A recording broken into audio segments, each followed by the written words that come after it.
You're watching Park City Television. We are here on the beautiful Provo River over in Midway, Utah. And I'm here with Will Westerate with Park City Anglers. We're going fly fishing today. And it's very important to know what the fish are looking for, right? We need to find out what makes them go after that fly.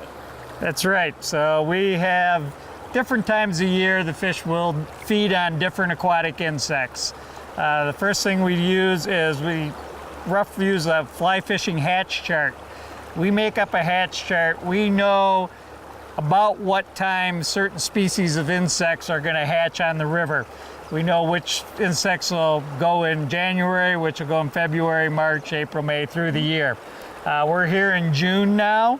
If we look at our chart we got in front of us here, we're going to be looking for stone flies, golden stones, yellow Sally stones.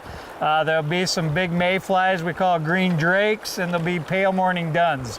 You can look what those insects actually look like in a hatch guide, which is a very good book to have with you, especially if you don't fish in the West a lot. Right. But it's good for even the local fishermen carry these with them.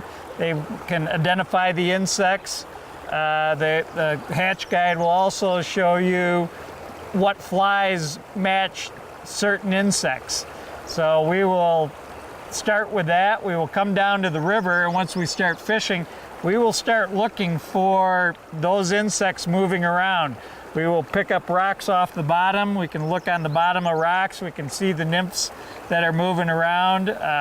We'll see the adults flying in the air, and then we'll try to narrow it down with about 4 or 5 different flies that we like to use. So you can base what you need to use off of just what's in the water and what's flying around. What's in the water and what you see when you come down to the river. Mm-hmm.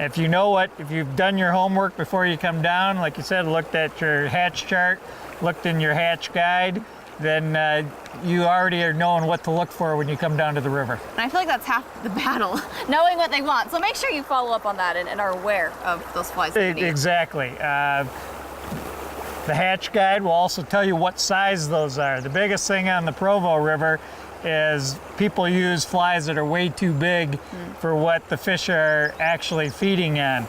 Because it is predominantly a catch and release stream, they are very picky on what they eat. We call it, you have to match the hatch. So you have to match the size, the color, and the profile of what they're feeding on. So in order to do that, you have to know what they're feeding on. Exactly. And let's remind everyone, what types of trout do we have here? So in this river, this section, the middle section, is predominantly a brown trout fishery.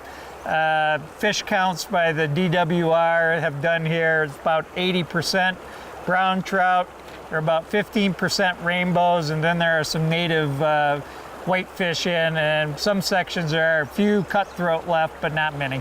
All right, so if we want more information to find this chart, we can head on over online to Park City Anglers. What's your website? At parkcityanglers.com. All right, and also remember you can go to wildlife.utah.gov to find out more information from the Division of Wildlife Resources about fly fishing and pretty much all the other great things you can do here in the beautiful state of Utah. So a huge thank you to Will with Park City Anglers for hanging out with us today to share with us some fly fishing tips. Thank you, Will.